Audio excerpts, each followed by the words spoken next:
और इसके पहले interview. Employment interview. Okay,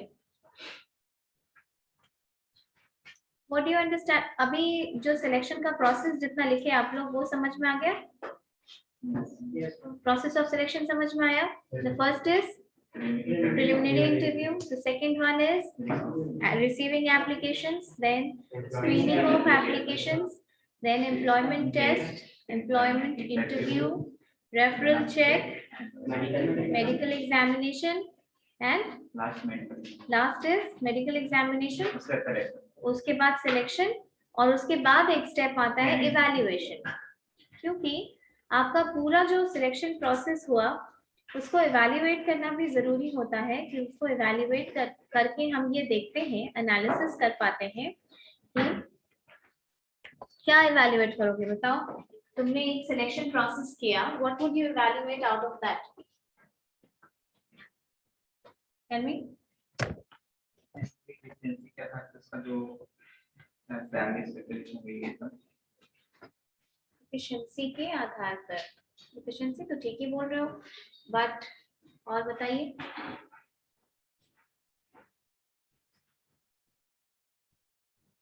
selection process last में लिख लेना, उसमें स्टेप्स में इवैल्यूएशन। तो कोई भी तरीके से हम सिलेक्शन करते हैं, then we also evaluate the entire selection process. What is the first step? Why do we evaluate?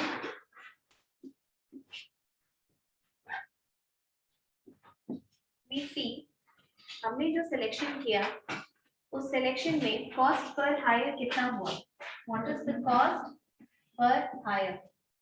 ऐसा तो नहीं है कि हमने हायरिंग करने में हमारा रिक्रूटमेंट कॉस्ट बहुत ज्यादा लग गया या सिलेक्शन कॉस्ट बहुत ज्यादा लग गया, हमने उस पूरे रिक्रूटमेंट सिलेक्शन के प्रोग्राम को बहुत कॉस्टली बना दिया। अंडरस्टूड? क्योंकि बिजनेस में हर चीज का एक इवैल्यूएशन होना जरूरी होता है। The next thing that we evaluate is time per hire, right? Understood? क्या आपने बहुत लंबा समय लगा दिया हायरिंग करने में, उस टाइम इतना लंबा टाइम लगा दिया कि that time costed you, that time was at the expense of other works which could have done if you would have abridged that time required for selection process. Then third most important thing is आपने जो selection किया उसका कुछ criteria रखा, you had certain criteria for selection, and what is the ultimate purpose of selection? The ultimate purpose of selection is to bring in good quality people, right? इतना जो screening होता है, why is the screening done? That screening is done in order to screen in the best people into your organization. So quality per hire, quality of hire.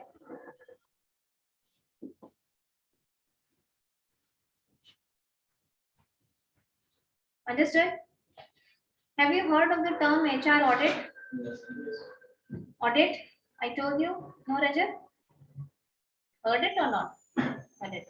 HR audit में हम HR activities का audit करते हैं, and then ये सिर्फ activities का audit नहीं होता है, बहुत सारी और भी चीजें उसमें ऑडिट में अटैच होती हैं, जैसे कि the auditors they will secretly they'll keep the name of the employees anonymous.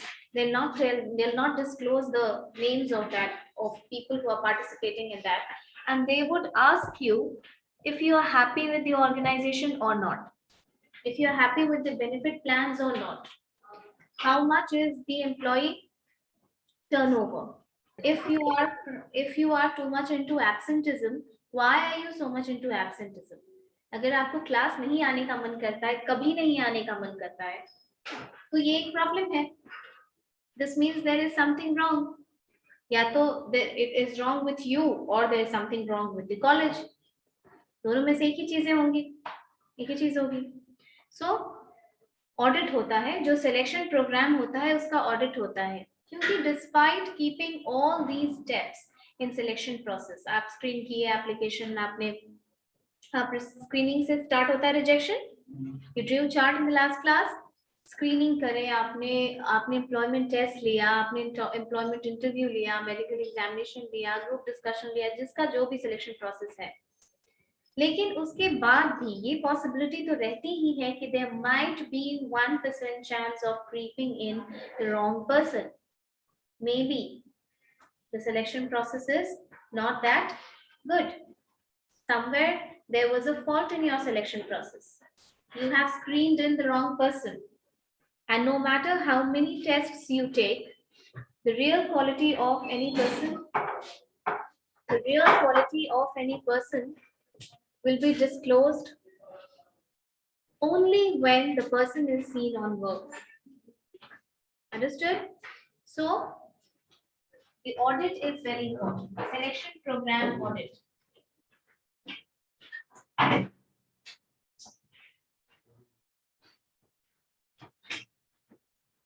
Right now. This is the point of evaluation. जो last step है selection process का, उसका evaluation है.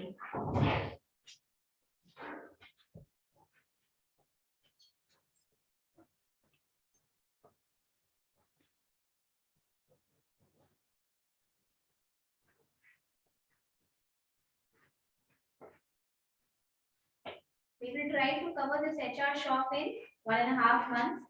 क्योंकि 15-20 days हो चुका है जब से आपका start हुआ है, तो December के पहले I'll try to cover it.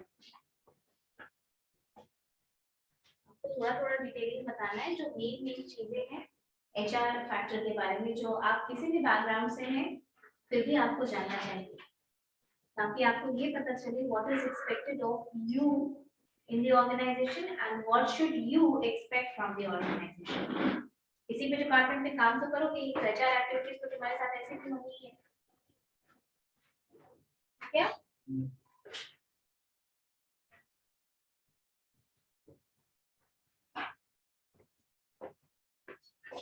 What were the 2 steps left? Employment interview and reference check and see what happens. Reference check is, what is reference check?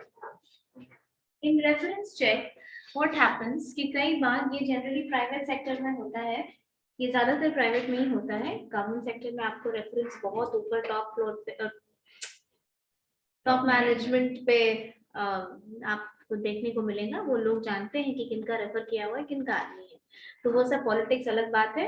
But generally the reference check is something that is still holding a lot of importance in private sector.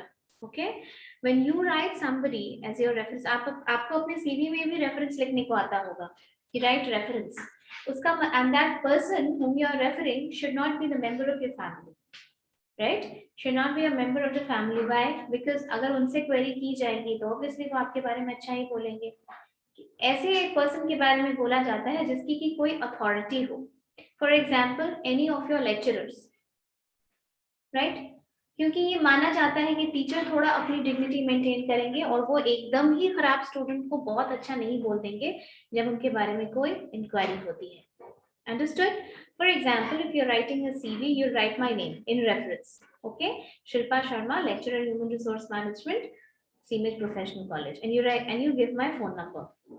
Okay, when you give my phone number and then you are going for interview, you took your CV, you going for interview, आपका interview ले लिया जाता है, लेकिन आपका background वगैरह silently check होता है उस रेफरेंस नंबर से.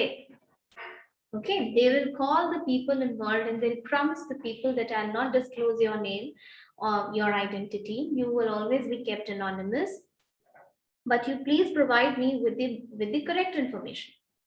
ऐसा होता है.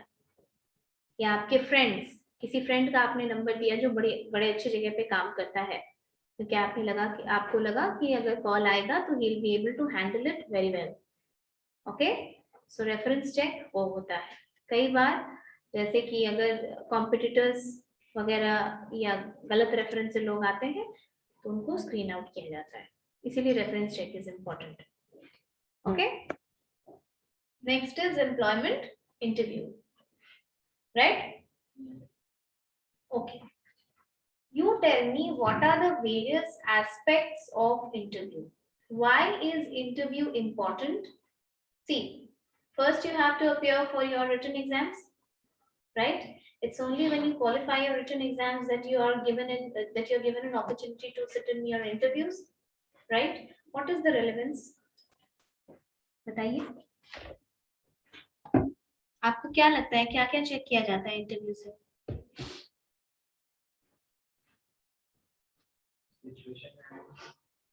Situation handling, okay, and way of speaking, communication skills, yes, true.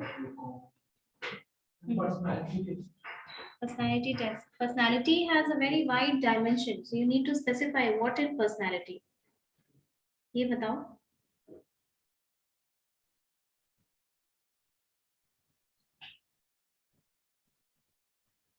बताओ.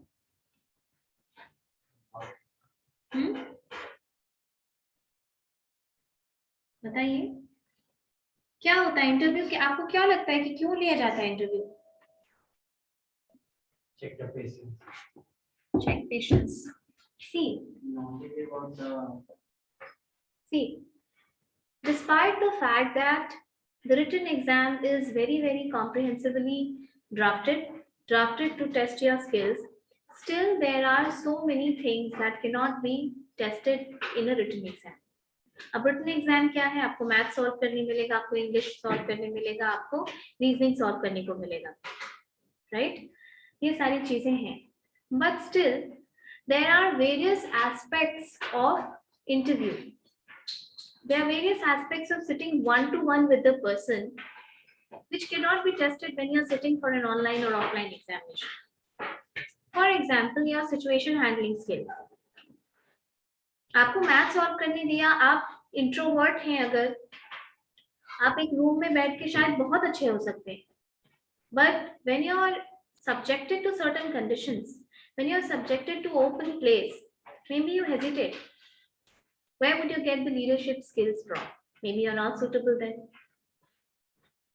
इसी वजह से हर जगह पे देखिए, ये interview at many places is not the test of your knowledge, because they have already tested your knowledge in written examination. Understood?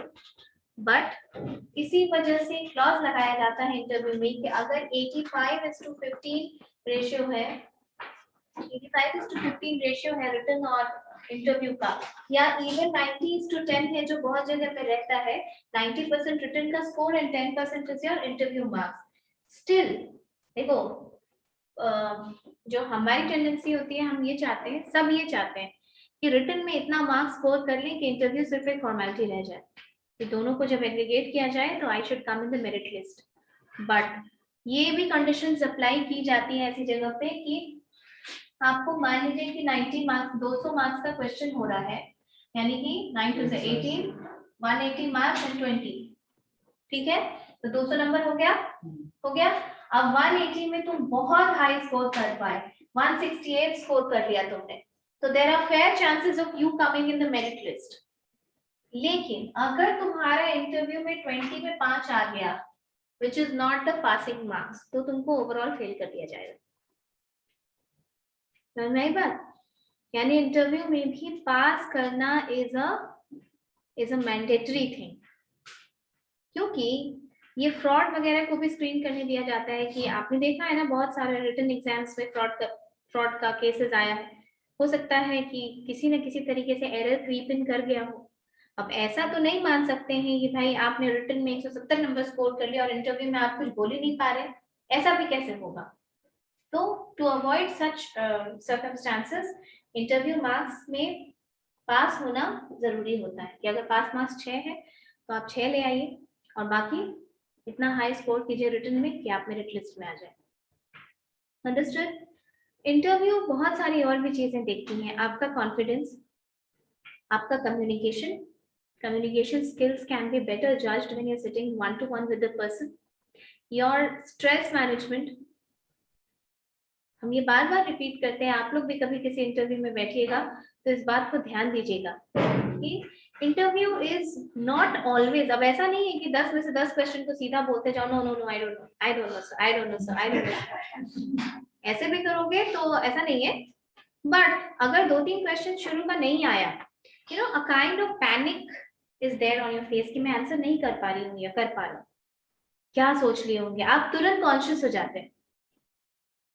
Keep calm, maintain yourself. okay? Because interview again बहुत disputed topic है, इसलिए क्योंकि interview में biasness भी हो सकता है। मैंने आपको उस दिन ही बताया कि आपका दिन अच्छा है तो वो आपके मामा जी का नाम पूछेंगे, दिन खराब है तो वो अपने मामा जी का नाम आपसे पूछेंगे, बताइए आप। Understood? So these things happen in interview.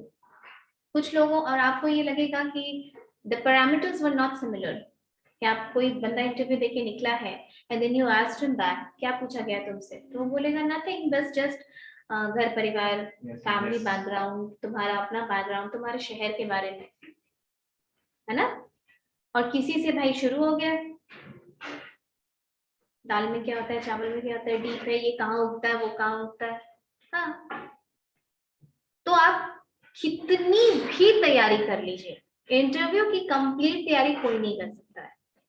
हाँ, इंटरव्यू का मॉक टेस्ट देते देते देते आपको प्रैक्टिस हो जाता है स्ट्रेस हैंडल करने का, है ना, कि these are all people who are sitting in front of you। तो इंटरव्यू में पास मार्क्स जरूरी होता है। देखिए इंटरव्यू में अब जब हम इंटरव्यू के बारे में बात कर रहे हैं तो let me tell you one more thing कि interview, there are some interviewers that play on your psychology, और स्पेशली ये उन जॉब्स के लिए होता है जिस जॉब में स्ट्रेस हैंडल करना होता है। आई टोल्ड यू सिलेक्शन पढ़ाते समय कि सिलेक्शन का प्रोसेस कोई डिफाइंड प्रोसेस नहीं है, organisation to organisation and job to job vary करती है कि उनको क्या चाहिए। एक क्लर्क के सिलेक्शन के लिए the process will not be as difficult as when you're putting it when you want to select an AGM। Understood? क्योंकि AGM के रैंक पे बहुत ज्यादा cognitive thinking, attitude, humanizing, knowledge, experience, stress handling, ये सारी चीजें जरूरी होती है। और एक क्लर्क को क्लरिकल वर्क करना होता है, इसलिए बहुत ज्यादा उसके दिमाग से तुमको कोई लेना देना नहीं है, ठीक है। So sometimes when you go for a higher level interview, no, जैसे कि not after graduate, when you go after management degree, graduate की डिग्री क्या होती है, ग्रेजुएशन की डिग्री आपको बचाती है कि ठीक है, they are just graduates, okay, so कुछ नहीं आता है तो they will be taught at work। लेकिन जब आप मैनेजमेंट करके जाएंगे तो वो डिग्री आपको बचाएगी नहीं और एक्सपोज कर देगी कि मैनेजमेंट करके आया, MBA करके आया और इसको पता नहीं। तो ये तो काफी शर्मनाक बात है, ऐसा होता है क्योंकि मैनेजमेंट की डिग्री में काफी रिगरसली चीजें पढ़ाई जाती है and you are expected to know the things. Understood? तो वैसे डिग्रीज के सिलेक्शन के बाद जब आप जाएंगे तो आपसे थोड़ा डीप नॉलेज पूछा जाता है इंटरव्यू में। अंडरस्टूड?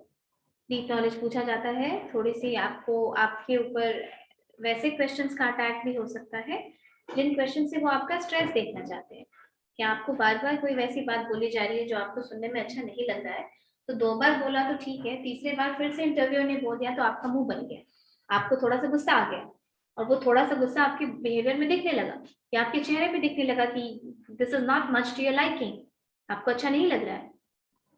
तो इससे वो ये इंटरप्रेट करेंगे कि 2 से 3 बार क्वेश्चन पूछा तो ऐसे करने लग गया, तो इसको टीम में रखेंगे तो ये तो चिल्लाना शुरू कर देगा। होते हैं ना ऐसे लोग, there are people who are very good individually, you know, जब आपको इंडिविजुअल लेवल वर्क करने के लिए, there are people who can not study in group. ये वैसी चीज है कि ग्रुप स्टडी बहुत लोग बहुत अच्छे से कर लेते हैं, कुछ प्रिपेयर करना होता है तो एक दूसरे से पूछेंगे, डिस्कस करेंगे, लेकिन ग्रुप स्टडी कुछ लोग होते हैं जिनको वो वेस्ट ऑफ टाइम लगता है, जैसे I never like group study, I never sat with my friends in group study. I always found it waste of time. मुझे जो आता है मैं उसको बार बार क्यों रिपीट करके टाइम वेस्ट करूं? मुझे कोई डाउट है तो हम किसी से जाके पूछ लेंगे या टीचर से या फ्रेंड से क्लियर कर लेंगे, then I'll study in my own group. But there are people जो फोन पे पढ़ेंगे, इधर पढ़ेंगे, उधर पढ़ेंगे, तो वो कंफर्ट लेवल की बात होती है। तो वैसे ही इंडिविजुअल बिहेवियर होता है कि you can not be put in a group, वो इससे ये इंटरप्रेट करते हैं कि आप अगर थोड़ी सी बात पे आपके चेहरे पे गुस्सा दिखने लग जाता है, that means you're not fit for the organization, because these days owing to the complexity of business, organization is all about working in teams. There are bigger projects, there are bigger teams which are assigned to many people working in a team, And if one or two people they behave so differently and you're not complying to the group norms, it will be difficult for the manager to manage it and the work to be efficiently put forward. Understood? Now, there's another aspect of interview, talking about some of the biases of interview. Halo effect. एक effect होता है, ये है interview problems. ये हम लोग क्या पढ़ रहे हैं? Interview problems. इंटरव्यू में बोर्ड को बाहर से इन्फ्लुएंस किया जा सकता है कि नहीं? इंटरव्यू में सेटिंग की बात सुने हो कि नहीं? सुने हो? नॉट एवरीवेयर, पर होता तो है. और कुछ प्रॉब्लम्स भी हैं, क्योंकि देखिए हम एचआर बहुत इंटरेस्टिंग क्यों है? क्योंकि यहाँ ह्यूमन बीइंग्स इन्वॉल्व है. कौन कैसे सोचता है और कौन क्या इंटरप्रेट करता है, ये तुम प्रिडिक्ट ही नहीं कर सकते.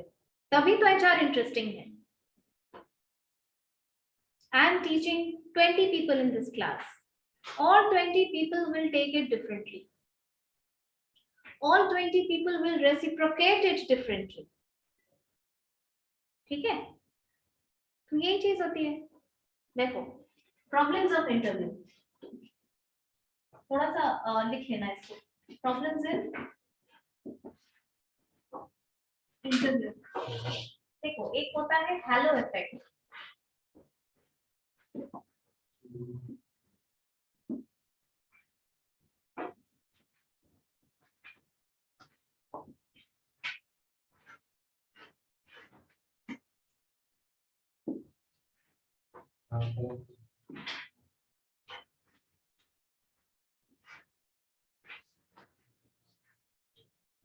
क्या होकर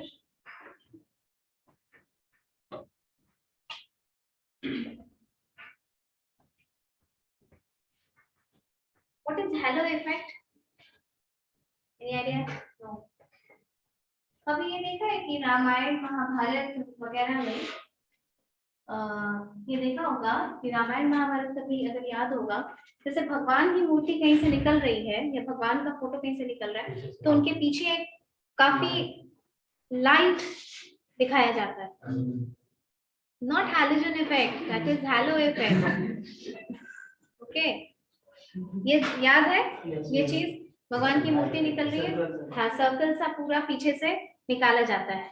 अच्छा, उस सर्कल से क्या क्या इम्पैक्ट पड़ता है तुम्हारे दिमाग में?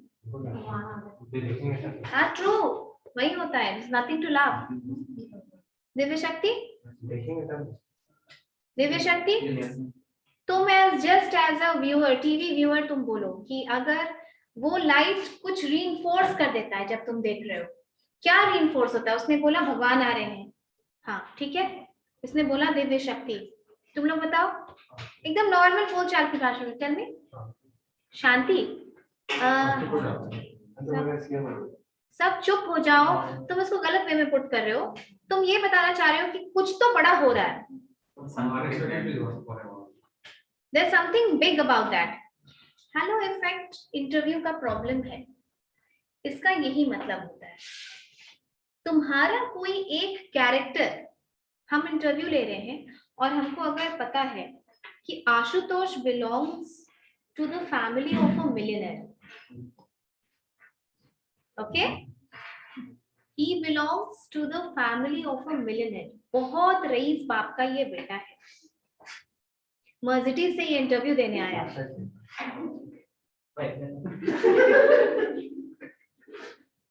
ओके, और एज एन इंटरव्यूअर, अच्छा ठीक है शांति, और as an interviewer I am just blown away by that कि क्योंकि ये इतने बड़े घर का लड़का है और क्योंकि ये इतना रईस है, इसलिए इसको वर्क प्लेस पे रख लिया जाए. आई am just fascinated by his personality, I am fascinated by his background. ये होता है कि नहीं होता है? बताओ कि तुम्हारा कोई एक कैरेक्टर इतना डोमिनेटिंग है, मतलब मेरे सिर पे हावी हो जाए, इंटरव्यूअर के सिर पे हावी हो जाए, कि मुझे तुम्हारे में बाकी कमियां नजर नहीं आ रही जब हम इंटरव्यू ले रहे हैं. When I'm taking your interview, one character of your personality has become so dominating that I completely neglect the other things. This is known as halo effect. उस लाइट से भी यही होता है, आपको आपके दिमाग में वो साइकोलॉजी बना दी जाती है कि ये भगवान है, ये भगवान है। किसी नॉर्मल आदमी के ऊपर नहीं बनाया जाता है ये चीज कि ये भगवान है, कुछ तो बड़ा है, अब चलो फोकस हो जाओ, सारा अटेंशन उस चीज पे। तो हेलो चीज वही होती है कि इंटरव्यूअर को भी तुमको पता चल गया कि अच्छा अच्छा ये तो भाई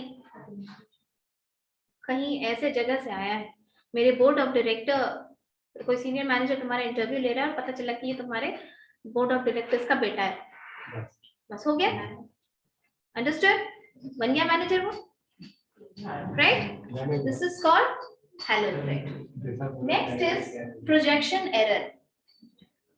प्रोजेक्ट करना, projection error. What is projection error? Projection error का मतलब होता है हम जैसे इंटरव्यूअर हैं, the kind of interviewer I am, I would prefer or I would favor candidates belonging to the similar background that I have. ठीक है? जैसे अगर तुम JNU से पढ़े हो तो तुम जब कभी किसी अच्छे पोस्ट पे जाओगे और तुम कहीं इंटरव्यू कर रहे हो, you will always have some kind of soft corner for the candidates who are coming from JNU. This is called projection error. Projection error मतलब अपने टाइप का आदमी मिल गया, कहीं तुम बड़े पोस्ट पे चले गए, तुम इंटरव्यू कर रहे हो, सीमेज का कोई लड़का आ गया, अब तुमको भाई लगेगा कि हम तो यहीं से पढ़े हैं, एक अजीब सा सॉफ्टनेस तुमको उसके साथ डेवलप करेगा। No, shut up, okay? वो जो अपने अपने घर के एक साइड का कोई आता है तो पूछ लेते हैं ना, ये कहाँ वो कहाँ, इंडिया में तो घर तक छोड़ के आएंगे लोग, ऐसा होता है ना, इतना ज्यादा वो लोग को अपनापन लगने लगता है। अच्छा आप उसके हैं तो फिर ये कौन वो कौन वाला टाइप्स। तो ये चीजें, ये सेम चीज है, ये कल्चर में है हमारे। तो तुम जब HR मैनेजर बनोगे तो तुम भी तो वही कल्चर फॉलो कर रहे हो। That is why culture is such an important part of human resource management. समझ में आती है बातें कैसे जुड़ी हुई है सब कुछ एक दूसरे से। एंड HR इज इंटरेस्टिंग क्योंकि ये वही चीजें हैं जो आप हैं, the qualities that we have. Jealousy होती है ना, अच्छा मार्क्स ज्यादा आ जाए किसी को तो, या किसी का सिलेक्शन हो जाए खुद रह जाए तो वही चीजें वर्क प्लेस पे भी होती हैं, जेलसी होती है, we are happy, we are elated, we are not happy, we have grievance, all of these things.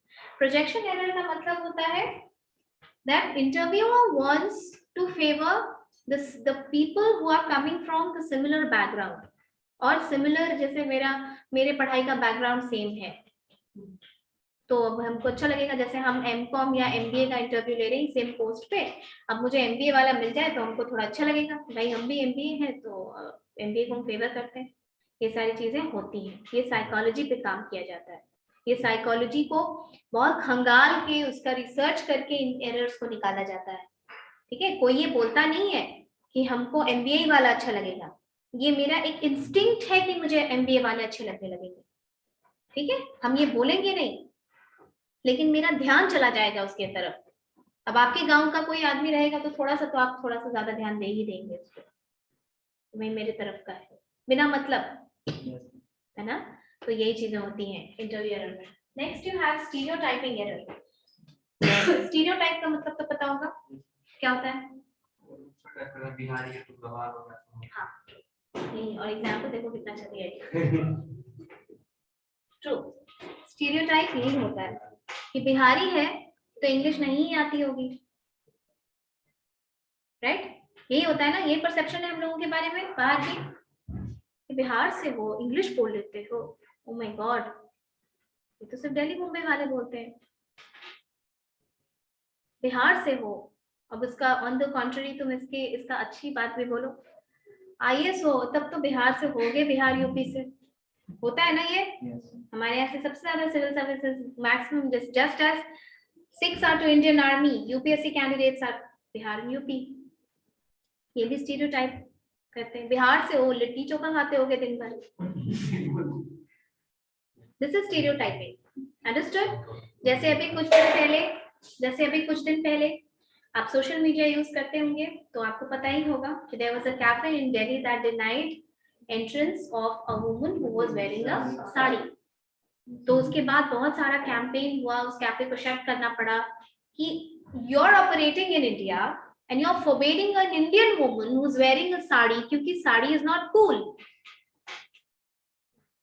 Okay, because sari is not cool, and that lady was also some good aristocratic lady, and still she was denied entry. तो ये stereotype है कि आप साड़ी पहनते हैं तो आप smart नहीं होंगे, आप हाउसवाइफ होंगे, लाइक दैट. तो इसको कहते हैं स्टीरियोटाइप. अब स्टीरियोटाइपिंग एरर इंटरव्यू में क्या होता है? स्टीरियोटाइपिंग एरर मतलब हम इंटरव्यू कर रहे हैं और हम ये मान लें कि तुम्हारा हम सीवी देखें और हम देखें कि तुम हिंदी मीडियम से पढ़ के आए हो, तो भाई ये तो स्मार्ट नहीं होगा. Understood? And I looked at CV of some girl who is from Saint Joseph's Convent, and then I would say Saint Joseph's Convent से पढ़ी है तो अच्छी होगी. जरूरी नहीं है. आप किसी पर्टिकुलर काम के लिए हायरिंग कर रहे हैं, उस काम में हो सकता है कि थिंकिंग एबिलिटी ज्यादा चाहिए, which has nothing to do with you coming from Hindi medium और इंग्लिश मीडियम. ऐसा कुछ नहीं है. हम इस क्लास में पढ़ा रहे हैं क्या हिंदी मीडियम वालों को कम समझ में, हम ये मान लें, या सिर्फ हिंदी थोड़ी वो इंग्लिश बोलने में उनको थोड़ी सी डिफिकल्टी है, इसका मतलब कि वो बहुत ब्राइट नहीं है स्टूडेंट. ये स्टीरियोटाइप है और ये गलत है, बहुत गलत है. English is just a language. When we can learn German from scratch, when we can learn Spanish from scratch, English is something you have always heard while growing up. हमारे यहाँ ज्यादा हिंदी थोड़ा है पटना छोड़ करके, तो इसलिए थोड़ा बोलने में लोगों को डिफिकल्टी होती है. That's it. बाकी इंटेलिजेंस वगैरह we are very high in that. ठीक है? जैसे हमारे यहाँ जो 12th का बच्चा मैथ्स बना लेता है, आप आंध्रा वगैरह में जाइएगा, आईटी वगैरह की जब एप्टीट्यूड टेस्ट में होता है वो मैथ्स नहीं बन सकता है उनसे, बहुत मुश्किल होती है उनको बनाने. तो हमारे यहाँ 9th में पढ़ रहे हैं लोग हिंदी मीडियम के, 10th वाले को पढ़ा रहे हैं. आपको ये मिलेगा चीजें. This is the level of intelligence we have. तो आप स्टीरियोटाइप कर दें कि बस एक इंग्लिश एक बैरियर बना दें जिससे कि हम आपकी पूरी पर्सनालिटी, पूरे इंटेलिजेंस को जज कर दें, तो ये गलत होगा. लेकिन स्टीरियोटाइपिंग एरर होता है. तुम बड़े घर का बेटा हो इसलिए तुम स्मार्ट हो, तुम इंग्लिश मीडियम से पढ़े हो इसलिए बहुत अच्छे हो, तुम पुराने जगह पे रहते हो इसलिए तुम ज्यादा यूजफुल हो मेरे लिए. No, not like that. So these are, plus you have biasness, the other kinds of biasness also that creeps into your interview process होता है. इसीलिए बोर्ड का नाम पहले डिस्क्लोज नहीं किया जाता है. जब आप इंटरव्यू देने जाते हैं ना, तो देयर आर 3 or 4 बोर्ड्स, और उसमें एक चेयरमैन होता है बोर्ड का. जैसे कि उस चेयरमैन का नाम होगा, तो उस चेयरमैन का नाम आपको डिस्क्लोज नहीं किया जाता है. आपको बोर्ड नंबर अलॉट किया जाएगा बाहर में. क्यों अलॉट किया जाता है? ताकि आप किसी तरीके से बाहर से बोर्ड को इन्फ्लुएंस नहीं करें. ओके, ताकि आप बाहर से किसी तरीके से बोर्ड को इन्फ्लुएंस ना कर पाए. This is why the numbers are allotted and never the names are disclosed. Understood? And the interviewers के पास भी जब इंटरव्यू देते हैं तो उनके पास भी आपका कास्ट, क्योंकि स्टीरियोटाइपिंग कास्ट पे भी हो सकती है. किसी को कोई पर्टिकुलर कम्युनिटी नहीं पसंद है. अंडरस्टूड? ये होता है. तो मे बी वो मार्क्स नहीं देंगे सही से, तो उनको सिर्फ नाम और अगर आपका सीवी दिया जाता है जैसे यूपीएससी वगैरह है तो उनके पास फुल एप्लीकेशन होता है, क्योंकि these are considered to be the most, you know, there is no upper limit of knowledge, but if there is, they are UPSC people. तो सिर्फ उनके आपका मार्क्स और चीजें रहती हैं उनके पास, ताकि उनको कोई बायसनेस ना हो. ओके, बायसनेस को कोई क्रिएट ना करें. जैसे साउथ इंडिया में बहुत बायसनेस होती है. They don't really like north Indians. They really don't like north Indians. They will treat you like you have come from another country. जैसे कि एक्सट्रीम साउथ में चले जाओ, तमिलनाडु और हाँ, but Bangalore is still cosmopolitan. IT वगैरह के कारण Bangalore has become still the hub. बहुत सारे IT के लोग हैं ना. Interview process, and with this we complete recruitment and selection. From the next class हम लोग एक new topic start करेंगे, that is performance appraisal. 2 class लगेगा, we'll finish performance appraisal. Okay?